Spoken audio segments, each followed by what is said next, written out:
సభ్యులు గంజ సూర్యనారాయణ గారిని వేదిక మీదకి రావాల్సిందిగా కోరుతా ఉన్నాం.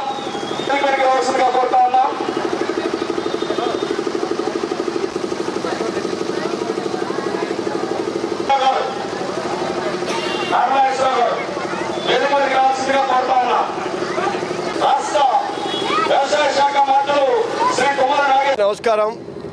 ఈరోజు డాక్టర్ బాబాసాహెబ్ అంబేద్కర్ గారి 135వ జయంతి సందర్భంగా యావత్ భారతదేశంలో దేశమంతటా వాడవాడలా కూడా ఈరోజు చక్కగా మరి ఆయన జయంతోత్సవాలను చాలా ఘనంగా గొప్పగా జరుపుకోవడం జరిగింది. అట్లాగే తెలంగాణ రాష్ట్ర ప్రభుత్వం కూడా చాలా ప్రతిష్టాత్మకంగా ఈ కార్యక్రమాన్ని తీసుకొని పెద్దలు రేవంత్ రెడ్డి గారు రాష్ట్ర ముఖ్యమంత్రి వర్యులు కూడా ఈరోజు ఉదయం చిన్న ట్యాంక్ బండ్ దగ్గర అంబేద్కర్ స్టాచ్యూ దగ్గర ఘనంగా ఈరోజు ఓపెన్ చేయడం జరిగింది. మేము గత నెల రోజుల నుంచి దాదాపు 25 రోజుల నుంచి కూడా మేము జై బాపు జై భీమ్ జై సంవిధాన కార్యక్రమం అఖిల భారత కాంగ్రెస్ కమిటీ పిలుపు మేరకు మరి పెద్ద ఎత్తున ఈ కార్యక్రమాన్ని తీసుకొని గ్రామాలలో అలాగే మన కార్పొరేషన్లో ఉన్నటువంటి అన్ని డివిజన్లలో కూడా ఈ పాదయాత్రలు చేసుకుంటూ ఈ దేశానికి రాజ్యాంగానికి జరుగుతున్నటువంటి అంశాల మీద అట్లనే బీజేపీ విధానాల మీద కూడా ప్రజల్లో చైతన్యం తీసుకురావాలని, వాళ్ళు చేస్తున్న మోసపూరిత విధానాలని కూడా ప్రజలకు తెలియజేయాలని, మన రాజ్యాంగాన్ని అట్లనే మన అంబేద్కర్ గారిని కూడా అవమానించేటటువంటి విధానాలను ప్రజలకు తెలియజేయడం కోసమే ఈ కార్యక్రమాన్ని తీసుకున్నాం.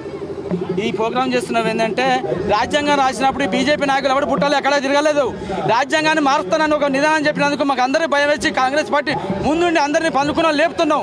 ఎందుకంటే స్వతంత్రం వచ్చినప్పుడు బీజేపీ పార్టీ ఎక్కడ ఉన్నది? అసలు ఏం రాశారు? పెద్ద పెద్ద మేధావులు రాజ్యాంగం రాశారు, అంబేద్కర్ రాజ్యాంగం రాశారు. ఈ రాజ్యాంగాన్ని ఇప్పుడున్న ప్రభుత్వం దాన్ని ఏదో చేంజ్ చేయాలని ఆలోచిస్తున్నారు. ఇది కాకుండా జనాలకు తీసుకుపోతున్నాం. వీళ్ళంతా దొంగవారం చేస్తున్నారు. ఎందుకంటే అంబేద్కర్ అన్ని రకాల అందరూ ఆలోచించి రాశారు. అప్పుడున్న పెద్దలు రాశారు. ఈ బీజేపీ ప్రభుత్వం ఏం చేస్తుందంటే చీకటి ఒప్పందంతో చేసుకొని ఏదో దొంగ ప్రయత్నాలు చేస్తుంది, రాజ్యాంగం మార్చాలని చెప్తుంది. ఈ విషయాన్ని జనాలలో ఇంటింటిపై గడప చెప్తున్నాం. కాంగ్రెస్ ప్రభుత్వం అన్ని రకాలుగా ముందుండి నడిపిస్తున్నాం. కాంగ్రెస్ ప్రభుత్వం ఏంటంటే పేదల కోసం అన్ని రకాలుగా అన్ని పథకాలు చేస్తున్నది. ఈ పథకాలతో కాకుండా వీళ్ళు చేసే దొంగ వరాలు కూడా మేము చెప్తున్నాం. జనాలకు ఏంటంటే ఇంటింటికి పోయి సన్నబియ్యం ఇచ్చారు, కరెంట్ బిల్లు అన్ని చెప్పుకుంటా ఈ నినాదాలు కూడా తీసుకొస్తున్నాం. అందరికంటే జై రేవంత్ రెడ్డి అన్న, జై సీఎం.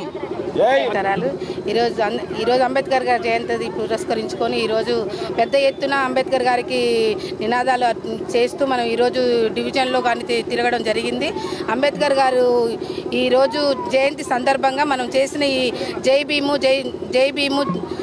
జై భారత్ జై సంవిధాన్ అనే ఈ కార్యక్రమాన్ని తీసుకొని అంబేద్కర్ గారిని అమిత్ షా గారు అవమానించినందుకు మనం ఈరోజు ఈ విధానాన్ని మనం తీసుకొని ప్రతి గడపన ప్రతి వాడన ప్రతి చోట మనం ఈరోజు ఈ నినాదాన్ని ఎత్తుకొని అంబేద్కర్ గారిని ఎందుకు అవమానించారు, వారు రాజీనామా చేయాలని ఒక ఉద్దేశంతో ఈరోజు ఈ జై భీము జై అనే ఈ నినాదాన్ని తీసుకొని తిరగడం జరుగుతుంది.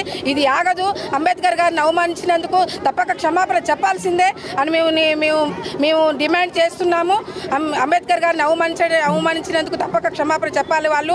అదేవిధంగా కాంగ్రెస్ ప్రభుత్వం ఇది గొప్ప ఒక ప్రతిష్టాత్మకంగా తీసుకొని ప్రతి చోట ఈ నినాదాన్ని వినిపించాలని పిలుపునివ్వడం జరిగింది. అదే మేరకు ఈరోజు 29వ డివిజన్లో కూడా మేము ప్రతి గడప ప్రతి చోట తిరిగి ఈ నినాదాన్ని మేము తలెత్తడం జరిగింది. రేవంత్ రెడ్డి గారి ప్రభుత్వంలో ఎటువంటి కష్టాలు లేకుండా ప్రజలు సుభిక్షంగా ఉంటున్నారు. ఈరోజు చేస్తున్న రేవంత్ రెడ్డి గారి పరిపాలన అద్భుతంగా ఉందని తెలియజేయడానికి సన్నబియ్యం ఇస్తున్నారు. బస్సులు ఈరోజు ఫ్రీ బస్సులు ఇచ్చారు, తర్వాతకి గ్యాస్ ఇచ్చాడు, తర్వాతకి ఏది ఇవ్వలేదు అనేది లేదు.